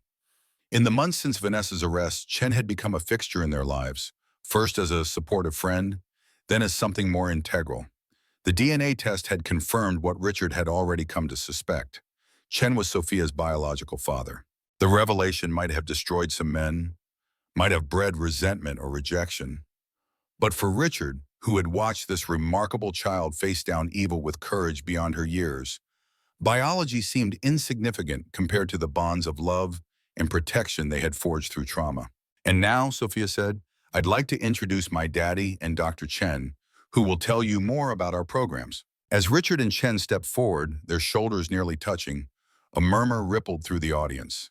The story of Elizabeth Morgan's murder and Vanessa Blackwell's crimes had captivated Boston for months. But this latest chapter, the unlikely alliance between the billionaire who had raised Sophia and the doctor who had shared a secret past with Elizabeth, was something few could have predicted. Later, as the crowd dispersed and caterers began clearing away refreshments, Richard found Sophia sitting alone in her butterfly garden. The space had expanded considerably over the past months, now featuring a small pond, winding paths, and dozens of plants specifically chosen to attract different butterfly species. "You were amazing up there," Richard said, settling onto the bench beside her. "Your mother would have been so proud." Sophia nodded, her fingers gently tracing the outline of a monarch butterfly that had landed on a nearby bloom. "I think she can see us. I feel her sometimes, especially here." Richard followed her gaze to the vibrant orange and black wings. "I think you might be right." They sat in comfortable silence for a moment, watching the butterflies dance among the flowers. Finally, Sophia spoke again. "Daddy, are you really okay about Dr. Chen being my biological father?" The question didn't surprise Richard. Sophia had always been perceptive, and they had been open with her about the truth since the DNA results had arrived 3 months ago. "More than okay," Richard assured her, taking her small hand in his. "You know, in business, I spent years believing that ownership was everything. Having my name on buildings, on companies, on assets. But you taught me that the most valuable things can't be owned. They can only be cherished and protected." Sophia leaned against him, her head resting on his arm. "So you're not sad?" "The only thing that would make me stay is not having you in my life," Richard said honestly. "Besides, now you have 2 fathers who love you. Most children only get one. 3, if you count Officer Daniels," Sophia added with a small smile. Richard chuckled. Robert Daniels, a young officer who had been part of the team that arrested Vanessa, had become a frequent visitor to their home. His genuine interest in the Foundation's work had gradually evolved into something more personal. Specifically, an awkward but sincere courtship of their household manager, Maria. The man's obvious devotion to both his job and Maria had earned him Sophia's enthusiastic approval. "You're right. Officer Daniels does hover over you like a protective father whenever he visits. That's because he knows bad people are still out there," Sophia said, her expression suddenly serious. "Like the ones who hurt his sister when he was little. That's why he became a policeman." Richard nodded. Sophia had an uncanny ability to draw people's stories out of them, a gift that made her uniquely suited to helping other traumatized children. Already, therapists at the Foundation had noted her exceptional empathy and had begun incorporating her, in small, supervised ways, into their work with younger children. "Speaking of bad people," Sophia continued hesitantly, "I had a dream about Mommy Vanessa last night." Richard tensed slightly. "What kind of dream?" "She was in a small room with bars, writing something in a notebook. Over and over, she kept writing my name and your name and Dr. Chen's name." Sophia shivered slightly. It felt so real. Richard put his arm around her shoulders. He didn't tell her that, according to Hayes's latest update, Vanessa had indeed been documenting her obsessive thoughts about the Morgan family in journals. The prison psychologist had noted disturbing patterns in her writings, elaborate revenge fantasies that suggested her fixation had only intensified since her incarceration. It was just a dream, Richard assured her. Vanessa is locked away in a maximum security facility. She'll never get out, never hurt anyone again. Before Sophia could respond, they heard footsteps on the garden path. Dr. Chen approached, carrying a small gift box. "There you two are," he said warmly. "The caterers are packing up, and the last journalist just left. I'd say our launch was a tremendous success." Sophia brightened. "Did you see how many people signed up to volunteer? Ms. Patterson said we have more applications than we can process." "I did see that," Chen confirmed, sitting on Sophia's other side. "Your foundation is going to help a lot of children." "Our foundation," Sophia corrected him firmly.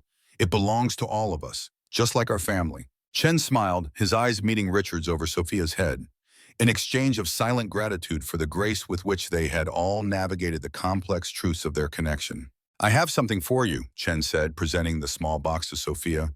"A little opening day gift." Sophia opened it carefully to reveal a delicate silver charm shaped like a butterfly, identical in design to her necklace pendant, but smaller. "It's beautiful," she breathed. "Thank you." "It's for your bracelet," Chen explained. "I thought you might like to add it to your collection." Sophia had begun collecting charms on a silver bracelet, one for each milestone in her recovery. A tiny pair of crutches commemorated her first steps without assistance. A miniature book marked the publication of her children's story, Butterflies in Winter, which had quickly become a favorite among the Foundation's young clients. "Will you help me put it on?" she asked, extending her wrist.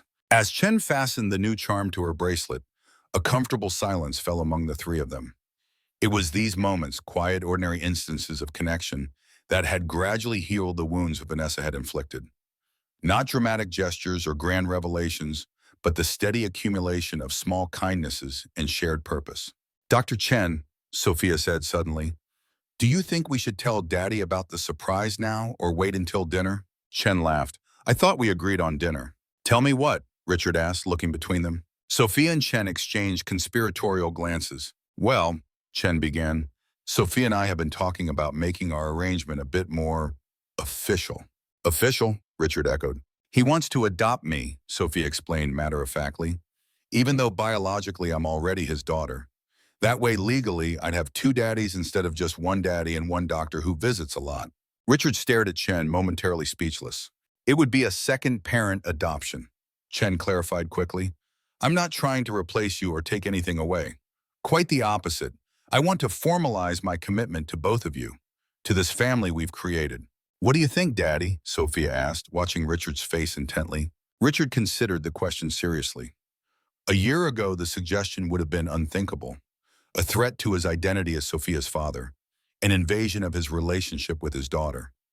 But now, after everything they'd survived together, after witnessing how completely Chen had devoted himself to Sophia's well-being and happiness, it felt like the most natural progression imaginable. "I think," Richard said slowly, "that it's a wonderful idea. In fact, I've been talking to my attorneys about something similar." Now it was Chen's turn to look surprised. "You have?" Richard nodded. "I've been exploring options for formalizing your role, not just in Sophia's life, but in the foundation as well, making you an equal partner in everything we're building here." Chen's expression softened. "Richard, I don't know what to say." "Say you'll come to dinner tonight so we can discuss it properly," Richard suggested. "Maria's making her famous lasagna. And apple pie for dessert," Sophia added enthusiastically. "Well, I could never turn down Maria's apple pie," Chen said with a smile. As they walked back toward the house, Sophia between them, Richard reflected on the extraordinary journey that had brought them to this point. The tragedy of Elizabeth's death, the horror of Vanessa's betrayal, the trauma of fighting for their lives, but also the discovery of unexpected bonds, the forging of a new kind of family, the creation of purpose from pain. Elizabeth had been right, he thought. Butterflies did emerge stronger after facing darkness, and perhaps families could do the same. That evening, as they gathered around the dining table, Richard, Sophia, Chen, Maria, and Officer Daniels, Richard found himself studying the faces illuminated by candlelight. These people, connected not by traditional bonds but by choice and circumstance, had become his true wealth. Not the billions in his accounts, or the global reach of Morgan investment partners, but these relationships that had been tested by fire and emerged unbreakable. "I'd like to make a toast," Richard said, raising his glass, "to Elizabeth, whose courage and foresight protected Sophia even after she was gone, and to all of us who found each other in the darkest of times. To family," Sophia added solemnly, raising her milk glass, "the ones we're born to and the ones we choose." "To family," they echoed. Outside, in the butterfly garden now silvered by moonlight, a monarch butterfly lingered unusually late in the season, its orange wings catching the last light as it danced among the flowers, a silent witness to love's persistence, to life's resilience, to the endless capacity for renewal. In a maximum security cell 300 miles away, Vanessa Blackwell wrote 5 names over and over in her prison journal: Richard, Sophia, Andrew, Elizabeth, Vanessa. A story with no ending. A circle of connections she still believed herself the center of. Her pen moved faster, more frantically, as she sketched butterfly after butterfly, each one crushed by a heavy black X. But in the Morgan household, where laughter now flowed easily and plans for the future took shape daily, her shadow grew fainter with each passing month. She had tried to destroy them, but instead she had forged them into something unbreakable. Their story wasn't just about surviving evil. It was about choosing love, hope, and healing in the face of darkness. It was about a little girl who refused to let cruelty define her, and the family that grew stronger in the broken places. It was about discovering that sometimes what looks like an ending is merely a chrysalis, a temporary darkness that precedes the most beautiful transformation of all. The butterfly had indeed grown her wings, and she was soaring. 3 years later, a 9-year-old Sophia stood confidently at a podium in the ballroom of Boston's Fairmont Hotel, addressing the annual fundraising gala for the Elizabeth Morgan Foundation.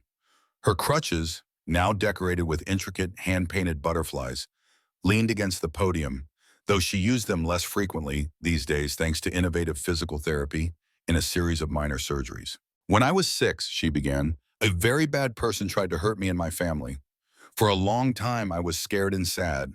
But my mommy Elizabeth once told me that butterflies have to go through dark, scary chrysalises before they can fly. Our foundation helps children find their wings after they've been through dark, scary places." In the 3 years since its inception, the foundation had expanded dramatically. What had begun as a safe house in the Morgan estate had grown to include 3 residential facilities across Massachusetts, an innovative therapy program, and a legal advocacy division that helped reform child protection laws. From his seat in the front row, Richard Morgan watched his daughter with undisguised pride. Now 55, he had fully transitioned from CEO to philanthropist, channeling his business acumen into the foundation's strategic growth. Beside him sat Dr. Andrew Chen, officially Sophia's second legal parent and Richard's partner in both the foundation and life. Their unlikely family unit had weathered initial public curiosity and occasional judgment to emerge as one of Boston's most respected champions for child welfare. The story of how they came together, the widowed billionaire, the oncologist who had loved Elizabeth in college, and the remarkable child who connected them, had evolved from tabloid fodder into an inspirational narrative about redefining family in the face of tragedy. "Today," Sophia continued, "I want to introduce you to someone special. Emma is 8 years old, and 6 months ago, she came to our foundation after escaping a very bad situation. Like me, she felt alone and afraid, but now she has something important to share with you." A small girl with auburn hair walked carefully to the podium. Though initially hesitant, her voice grew stronger as she read from a poem she had written about finding safety, about learning to trust again, about the day she first saw butterflies in the foundation's garden and understood that beauty could still exist in her world. As the audience rose in a standing ovation, Richard felt a gentle pressure on his hand. Chen was squeezing it tightly, his own eyes bright with tears of pride and purpose. This was their legacy, not corporate empires or medical breakthroughs, but the children who passed through their care and emerged stronger, the families they helped rebuild, the laws they helped change. It was Elizabeth's legacy too, her final gift to them all, the understanding that love transcends biology, that family is defined by choice and commitment, that even the deepest wounds can become sources of strength and connection. And somewhere, Richard liked to believe, Elizabeth was watching over them with a smile, knowing that her sacrifice had not been in vain. Her daughter was safe, happy, and loved. The foundation that bore her name was changing lives. And the butterfly garden she had once tended now flourished with vibrant life, a living testament to transformation and renewal. As Sophia made her way back to their table, moving with growing confidence despite her physical challenges, Richard saw in her the perfect blend of her two fathers, his determination and Chen's compassion, and the unmistakable courage of her mother. "You were magnificent up there," he told her as she took her seat. "Both of you were." Sophia smiled, the butterfly pendant at her throat catching the light. "I think Mommy Elizabeth would be proud of all of us." "I know she would," Richard agreed, his voice thick with emotion. Later that night, as they walked together through the butterfly garden that had started it all, Sophia paused beside a newly installed memorial bench, a simple plaque bearing Elizabeth's name and the dates of her too brief life. "I talk to her sometimes," Sophia confessed. "When I'm alone out here, I tell her about my day, about the foundation, about all of us. Do you think that's silly?" "Not at all," Richard replied. "I think it's perfect." "Do you ever wonder what would have happened if Vanessa hadn't come into our lives?" Sophia asked. "It's strange to think that something so terrible led to so much good." Richard considered this. The question had occurred to him often over the years. Would he have remained the distant, work-obsessed father he'd been? Would he and Chen have ever connected? Would the foundation exist? "I think your mother would have found a way," he said finally, "to bring us together, to help you understand your history, to create something meaningful from her illness." Elizabeth always saw possibilities where others saw only problems. "Like turning caterpillars into butterflies," Sophia suggested. "Exactly like that," Richard agreed. As they turned to head back to the house, where Chen was waiting with hot chocolate and plans for the foundation's upcoming expansion, a monarch butterfly, remarkably late in the season, drifted past them, its orange wings vivid against the twilight sky. "Look, Daddy," Sophia whispered, a familiar childhood phrase she still used in moments of wonder. "Mommy's saying hello." Richard squeezed her shoulder gently, his heart full. "She's always with us, Angel, in the garden, in your courage, in our hearts." And as they walked arm in arm toward the warmth of home, toward the family they had chosen and built and fought for, Richard knew with absolute certainty that they had not just survived darkness, they had transformed it into light. The butterfly had not only found her wings, she had changed the world with them.